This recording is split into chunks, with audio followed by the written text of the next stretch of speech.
আসসালামু আলাইকুম ওয়া রাহমাতুল্লাহি ওয়া বারাকাতুহু। নাহমাদুহু ওয়া নাস্তাঈনুহু ওয়া নাস্তাগফিরুহু ওয়া নাউযু বিল্লাহি মিন শুরুরি আনফুসিনা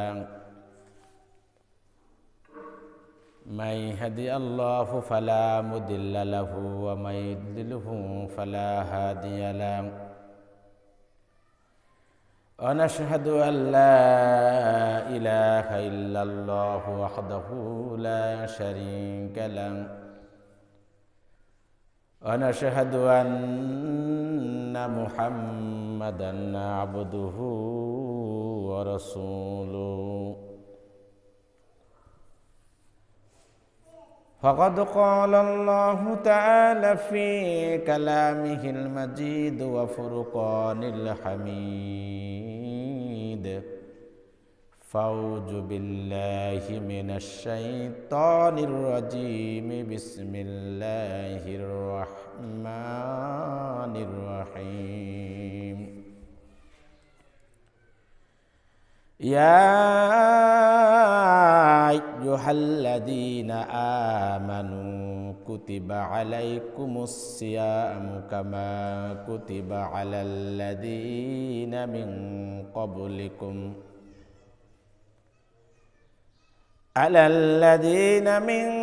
قبلكم لعلكم تتقون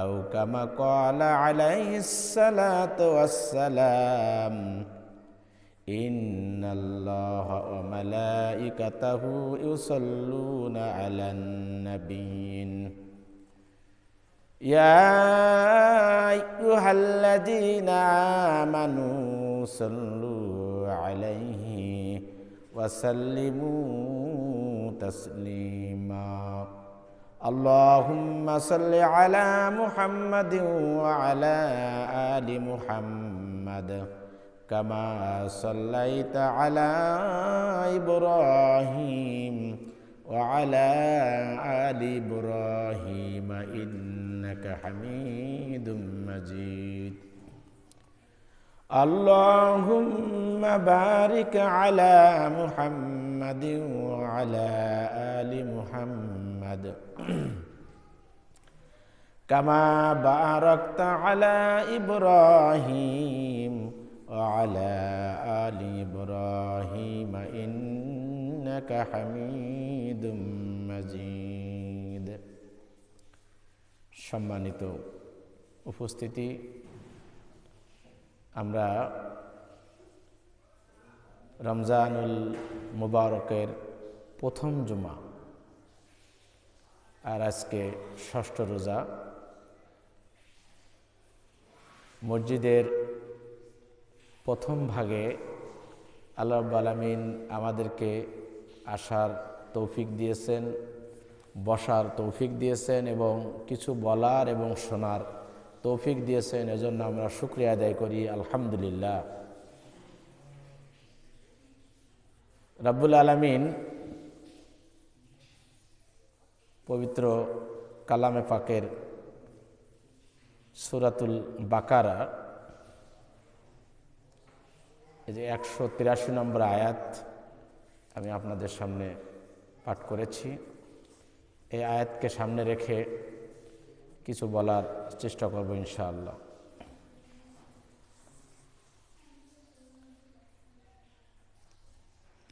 সিয়াম, আল্লাহ বলছেন ইয়া আইয়ুহাল্লাযীনা আমানু, ও যারা তোমরা ঈমান এনেছো, কুতিবা আলাইকুম, তোমাদের উপরে লিপিবদ্ধ করা হয়েছে, ফরজ করা হয়েছে সিয়ামকে, রোজাকে, কামা ঠিক অনুরূপভাবে, কুতিবা আলাল্লাযীনা মিন ক্বাবলিকুম, তোমাদের পূর্ববর্তীদের উপরেই ফরজ করা হয়েছিল। আর এজন্য ফরজ করা হয়েছে যে লাআল্লাকুম তাত্তাকুন, যাতে করে সম্ভবত যে তোমরা তাকওয়া অর্জন করতে পারবে, ক্ষুধাভীতি অর্জন করতে পারবে। হযরত আদম আলাইহিস সালাম এর সময়ও রোজা ফরজ ছিল, কিন্তু আমাদের মতো এরকম ধারাবাহিক 1 মাস ফরজ ছিল না। হযরত আদম আলাইহিস সালামের সময় প্রতি চান্দ্র মাসের 13, 14 এবং 15 প্রত্যেক চান্দ্র মাসে এই 3 দিন সাওম পালন করা ফরজ ছিল। হযরত নূহ আলাইহিস সালাম উনি ঈদুল ফিতর এবং ঈদুল আজহার দিন ছাড়া সারা বছর উনি সাওম পালন করতেন। হযরত ইব্রাহিম আলাইহিস সালামের সময় উনিও প্রতি মাসের 3 দিন, ওই আদম আলাইহিস সালামের মতো উনিও প্রতি মাসের 3 দিন অর্থাৎ চান্দ্র মাসের 13, 14, 15 রোজা পালন করতেন। হযরত দাউদ আলাইহিস সালাম আল্লাহর নবী এবং রাসূল ছিলেন, উনি একদিন রোজা রাখতেন আর একদিন রোজা ছাড়তেন, এভাবে উনি রোজা রেখেছেন। হযরত ঈসা আলাইহিস সালামের সময়ও রোজার প্রচলন ছিল।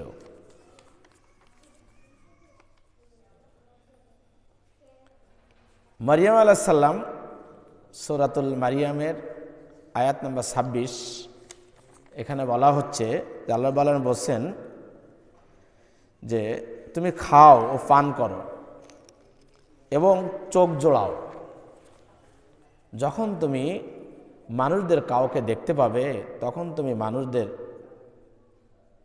বলবে যে আমি রহমান আল্লাহর নামে আমি রোজার মানত করেছি, আমি আজ কোনো মানুষের সঙ্গে কথা বলবো না।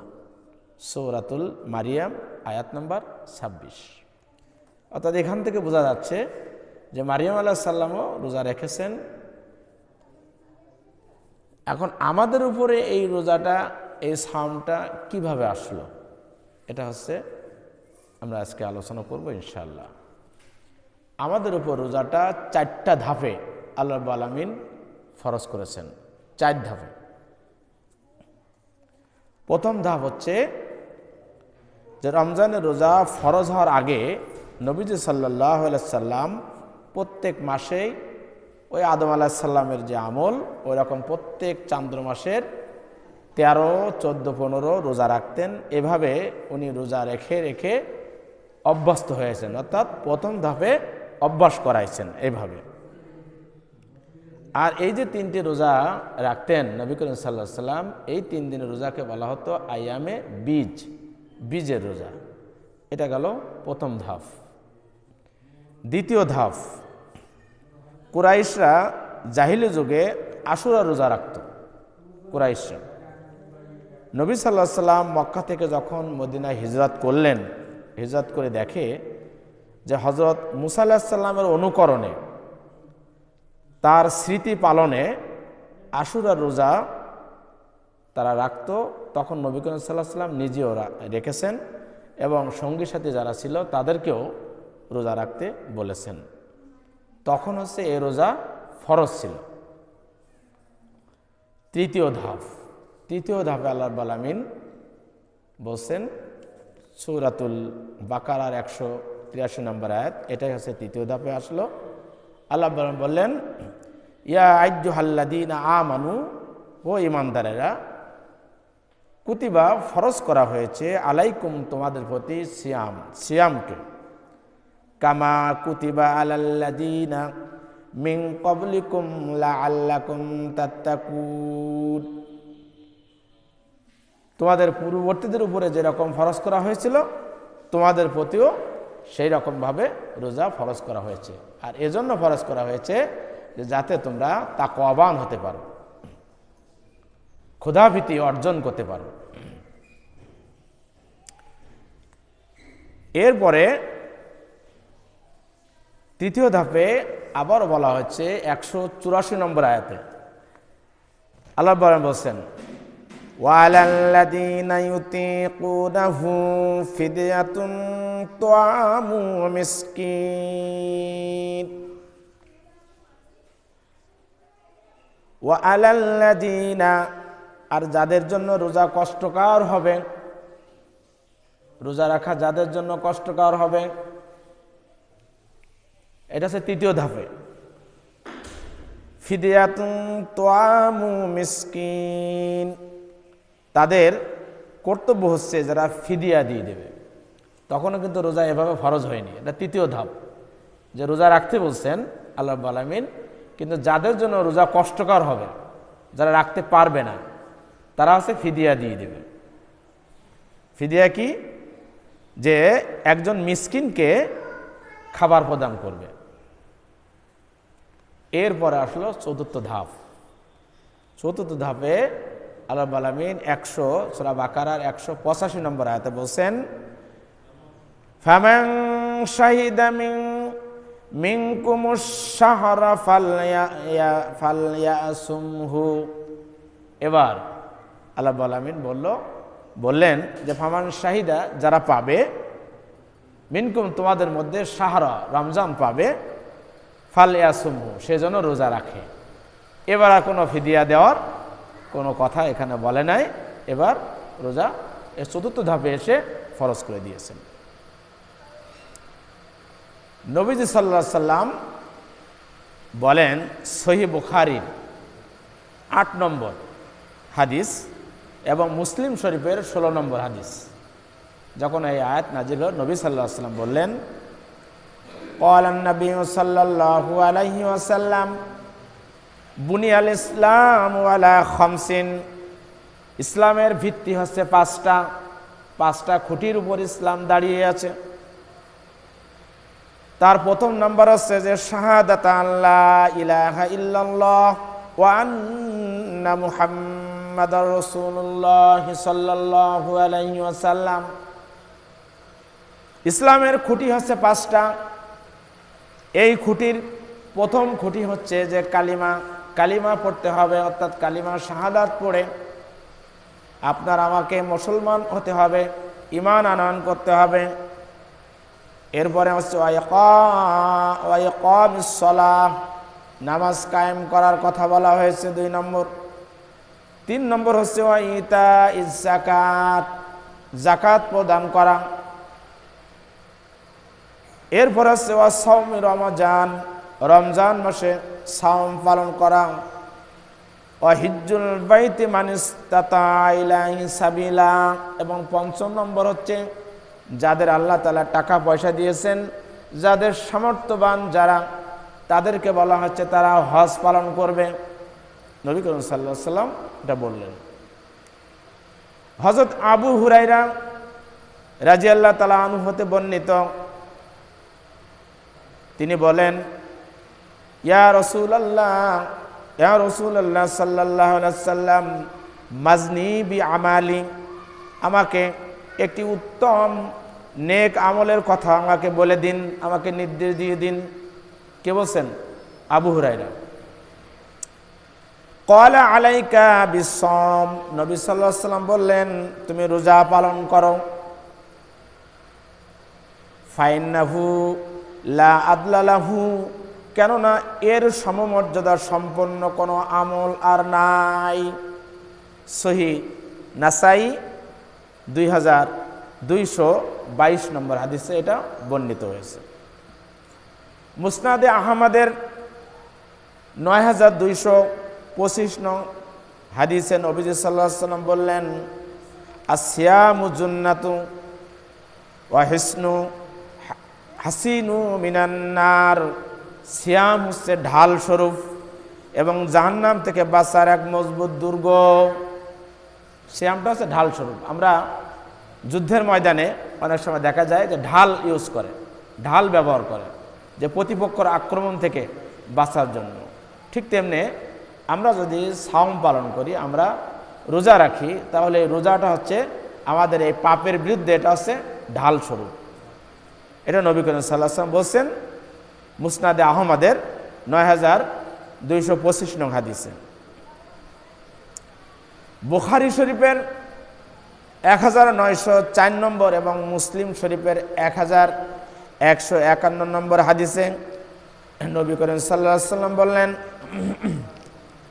ওয়াল্লাযী নাফসি মুহাম্মাদিন বিআবদিহি, যার হাতে মুহাম্মদ সাল্লাল্লাহু আলাইহি ওয়াসাল্লামের জীবন, সেই সত্তার শপথ করে বলছি, লা খুলুফি ফামিস সওম, রোজা পালনকারীর মুখের গন্ধ আতিয়াবু ইনদাল্লাহ মিন রিহিল মিস, আল্লাহ রাব্বুল আলামিনের কাছে মিশকে আম্বরের ঘ্রাণের চেয়েও প্রিয় হয়ে যায়। অর্থাৎ আমরা এই যে যারা রোজা আছে, আমরা না খাওয়া, এখন এই না খাওয়ার কারণে এক ধরনের গ্যাস আমাদের ভিতরে, আমার ডাক্তার সাহেব বলতে পারবেন, গ্যাস হয়। সেই গ্যাসের কারণে আমাদের মুখে দুর্গন্ধ হয়। এই যে দুর্গন্ধটা, এই গন্ধটা আল্লাহর কাছে মেশক আম্বরের চেয়েও উত্তম। কিন্তু আমি যদি মনে করি যে না, আমি বিরাস করব না, সাহারি খাওয়ার পরে বিরাস না করে যদি নিজে নিজে মুখে দুর্গন্ধ করি, তাহলে কিন্তু হবে না। আমাকে যথানিয়মে মিসাক করতে হবে, সাহারি খাওয়ার পরেও বিরাস করতে হবে, তারপর মুখে যে গন্ধটা হয় এ না খাওয়ার কারণে, এই গন্ধটার কথা এই হাদিসে এখানে বলা হয়েছে। আহমদ শরীফের 2য় খণ্ড 174 পৃষ্ঠায় বর্ণিত হয়েছে যে আসিয়ামু ওয়াল কুরআনু ইয়াশফাআন লিল আবদি ইয়াউমাল কিয়ামাহ। আসিয়ামু, সিয়াম মানে রমজান, রোজা, অল কোরআন এবং কোরআন, ইয়াশফাআন এই দুইজন সুপারিশ করবে, লিল আবদি বান্দাদের জন্য, বান্দার জন্য সুপারিশ করবে, ইয়াউমাল কিয়ামাতে কিয়ামতের দিন। কিয়ামতের দিবসে আমরা এই যে সাওম পালন করছি, এই সাওম এবং কোরআন আমাদের জন্য সুপারিশ করবে। ইয়াকুলুস সিয়াম, রোজা বলবেন, আই রব্বি, হে আমার রব, মানাতুহুত তাআমি ওয়াস শাহাওয়াতি বিন নাহার, হে আমার রব, আমি দিনের বেলায় এই ব্যক্তিকে আমি পানাহার এবং যৌনতা থেকে আমি বিরত রেখেছি, নারী সঙ্গম থেকে, তার স্ত্রীর সঙ্গম থেকে আমি বিরত রেখেছি। ফাশাফানি ফিহি, তাই তার ব্যাপারে আপনি আমার সুপারিশ কবুল করুন। এখন দেখেন, যারা আমরা রোজা রাখি না তারা কি আমরা এই সুপারিশ পাবো? যারা আমরা কোরআন তেলাওয়াত করি না তারা কি এই সুপারিশ পাবো? পাবো না। যারা কষ্ট করে আমরা রোজা রাখছি, এই রোজা, এবং আমরা যারা তেলাওয়াত করছি, এই তেলাওয়াত, বা আমরা যারা তেলাওয়াত করতে পারি না, তেলাওয়াত আমরা শুনছি, তারাবিতে আমরা যারা তেলাওয়াত শুনছি, আমাদের জন্য সুপারিশ করবে আল্লাহর কাছে এই কোরআন এবং রোজা।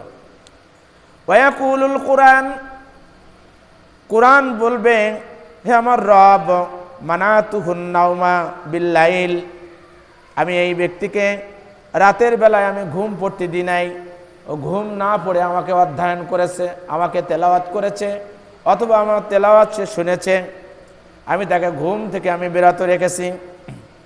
ফাশাফানি ফিহি, তাই তার ব্যাপারে আপনি আমার সুপারিশ আপনি কবুল করুন। সুবহানাল্লাহ।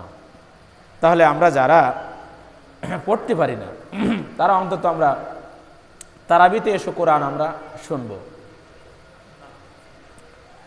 কোয়ালাফা ইউসাফান, লাইটটা দেন, লাইটটা দেন, লাইট।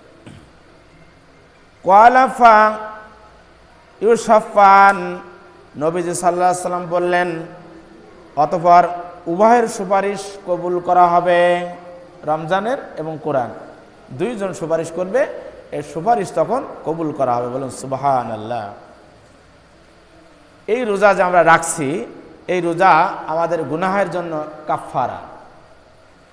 যেমন অনেকে আমরা এই যে অসুস্থ, যারা সুস্থ না, তাদের জন্য কিন্তু রোজা মাফ, কিন্তু কীরকম মাফ? তারা কাফফারা দিবে, রোজার কাফফারা দিয়ে দেবে। কিন্তু একজন সুস্থ মানুষ, সে যদি রোজা না রাখে, তার কিন্তু ওই সারা জীবন রোজা রাখলেও কাফফারা আদায় হবে না। অসুস্থর ক্ষেত্রে এটা, এই আমাদের গুনাহেরও কাফফারা আছে। গুনাহের কাফফারা কি? সূরা হুদের 114 নম্বর আয়াতে আল্লাহ বলছেন যে ইন্নাল হাসানাতি ইযহিবনাস সাইয়্যাত, ইন্না মানে নিশ্চয়, হাসানাত ভালো কাজ, নিশ্চয় ভালো কাজ, ইযহিবনা মিটিয়ে দেয়, দূর করে দেয় সাইয়াতি পাপ রাশিকে বা মন্দ কাজকে। সহিহ বুখারীর 525 নম্বর এবং মুসলিম শরীফের 144 নম্বর হাদিসে হযরত হুযায়ফা রাদিয়াল্লাহু তাআলা হতে বর্ণিত, নবীজি বলেন, ফিতনাতুর রুজুলি ফি আহলিহি ওয়া মালিহি ওয়া ওয়ালাদিহি ওয়া জারিহি, একজন মানুষ তার নিজের পরিবার পরিজন, ফি আহলিহি মানে পরিবার পরিজন, ওয়া মালিহি তার মাল সম্পদ অর্থাৎ তার ধন সম্পদ, ওয়া ওয়ালাদিহি এবং তার সন্তান সন্ততি, ওয়া জারিহি এবং তার প্রতিবেশীর ব্যাপারে সে ফিতনায় পতিত হয়ে যায়, ফিতনায় পড়ে যায়। তুকাফিরুহা সলাতু, এর কাফফারা হচ্ছে সালাতু নামাজ, অস-সাওম রোজা, অস-সাদাকাতু এবং সাদকা, ওয়াল আমরু বিন নাহু এবং ন্যায়ের আদেশ আর অন্যায়ের নিষেধ তা দূরীভূত করে দেয়।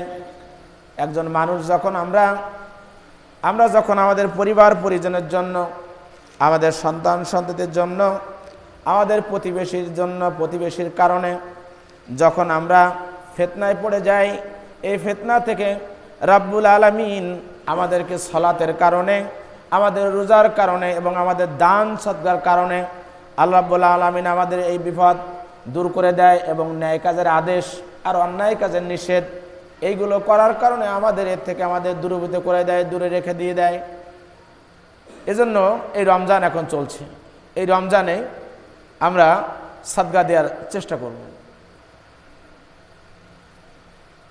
সহিহ বুখারীর 38 নম্বর হাদিস এবং সহিহ মুসলিমের 769 নম্বর হাদিসে হযরত আবু হুরায়রা রাদিয়াল্লাহু তাআলা হতে বর্ণিত, নবীজি সাল্লাল্লাহু আলাইহি ওয়াসাল্লাম বলেন, মান সামা রমাজান ঈমানান ওয়া ইহতিসাবান গুফিরা লাহু মা তাকদ্দামা মিন যামবিহি ওয়া মা তাআখার।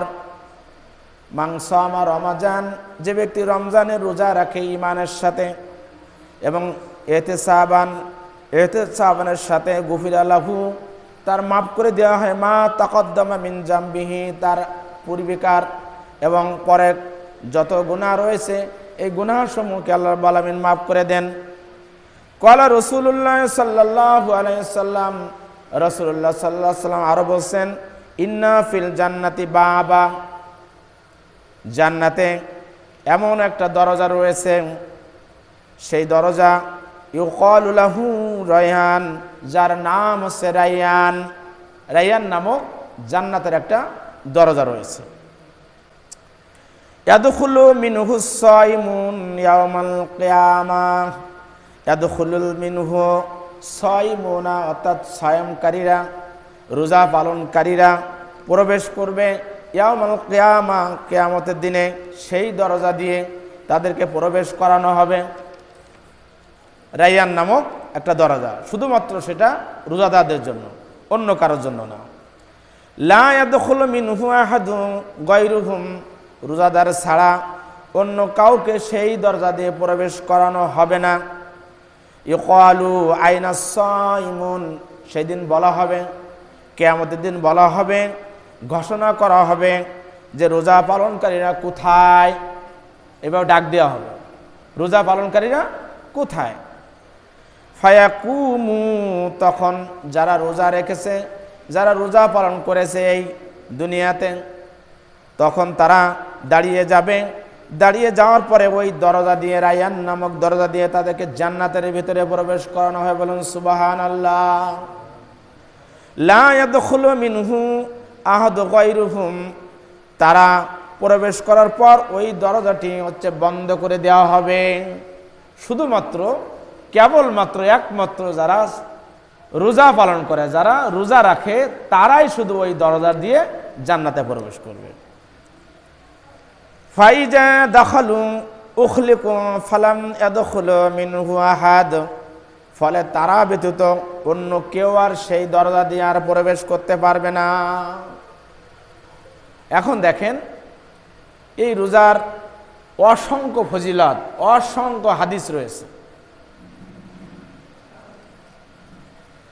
বিশেষ করে দেখেন আরেকটা হাদিসে বলা হয়েছে যে যাদের বিবাহ করার যোগ্য বা বিবাহ করার মতো যাদের মানে বয়স হয়েছে কিন্তু সামর্থ্য নাই, যে বিয়ে করে চলবে কি করে, খাওয়াবে কি করে, এরকম সামর্থ্য নাই, তাদেরকেও নবী করিম সাল্লাল্লাহু আলাইহি ওয়াসাল্লাম বলছেন তারা যেন রোজা রাখে।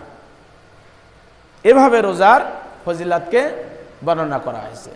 তাহলে এই রোজা কাদের উপর ফরজ, এবার একটু এ সম্পর্কে আলোচনা করব। কারা এই রোজাটা রাখবে? 1 নম্বর, যারা প্রাপ্তবয়স্ক যারা হয়েছে, তাই ছেলে হোক আর মেয়ে হোক, তাদেরকে সাওম পালন করতে হবে, এই রোজা রাখতে হবে। আমরা অনেকেই এমন আছি, আমাদের অভিভাবকদের মধ্যে আমরা এমন আছি যে আমার ছেলেটা বা আমার মেয়েটার বয়স 12 হয়ে গেছে, সে বয়স্কা হয়ে গেছে। আমরা অনেকে বলি যে না, তুমি রোজা রাখার দরকার নাই, রোজা রাখলে তোমার শরীর খারাপ হয়ে যাবে, তোমার চেহারা নষ্ট হয়ে যাবে। দেখেন, এইটা কিন্তু করা যাবে না। অথচ আমার জানা মতে এমন আছে যে সন্তান রোজা রাখতে চায় কিন্তু পিতামাতা রোজা রাখতে দেয় না। সন্তান রোজা রাখতে চায় কিন্তু পিতামাতা দেয় না, যে না স্কুল খোলা আছে, স্কুল কোচিং এগুলো খোলা, রোজা রাখা যাবে না, তাহলে তোমার শরীর খারাপ হয়ে যাবে। এটা কিন্তু করা যাবে না, রোজা রাখতে হবে।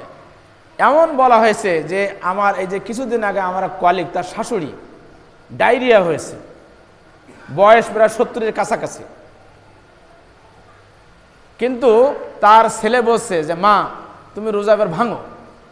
তো বলছে না না, হাদিসে আছে যে রোজাদার অবস্থায়, যদি রোজা থাকা অবস্থায় আমি মরে যাই তাহলে কিয়ামত পর্যন্ত আমি রোজার সওয়াব পাবো। এটা আছে কিন্তু হাদিসে, যে রোজা অবস্থায় বা যখন নামাজ পড়তে পড়তে যে নামাজ অবস্থায় মারা গেল, সে কিন্তু কিয়ামত পর্যন্ত ওইভাবে নামাজের সওয়াব পেতে থাকবে। ঠিক তেমনি রোজা অবস্থায়, তখন ছেলে বলছে যে তুমি যদি এই রোজা এই অসুস্থ অবস্থায় না ভাঙো তাহলে আমি আমার রোজা ভেঙে ফেলছি। তারপর সে স্যালাইন নিচ্ছে, স্যালাইন খেয়েছে। দেখেন, কিন্তু আমরা অনেকেই আছি কিন্তু যে প্রাপ্তবয়স্ক আমাদের ছেলেমেয়েরা আছে বা আমরা নিজেরাও আছি, আমরা রোজা রাখি না। অনেকে আমরা বলি যে না আমার গ্যাসের সমস্যা, আমি রোজা রাখতে পারি না। অনেকে বলি যে না আমার ডায়াবেটিস, আমার সুগার আছে, আমি রোজা রাখতে পারি না। এ সুগার যাদের আছে এদের কিন্তু রোজা আরো বেশি থাকা উচিত, এদের আরো বেশি থাকা উচিত। তো প্রাপ্তবয়স্ক হোক সে মহিলা হোক সে পুরুষ, রোজা রাখতে হবে। 2 নম্বর আছে সুস্থ এবং বিবেক বুদ্ধি সম্পন্ন যারা, তাদের উপরও রোজা ফরজ, তাদেরও রোজা রাখতে হবে। 3 নম্বর আছে মুকিম এবং সমর্থবান, এমন সব গুণ সম্পন্ন প্রত্যেক মুসলিম নরনারীর উপর সিয়াম পালন করা হচ্ছে ফরজ, সিয়াম পালন করতে হবে। কাদের উপরে রোজা ফরজ নয়? এবার শোনেন, 1 নম্বর আছে অমুসলিম, অমুসলিমদের উপর রোজা ফরজ নয়।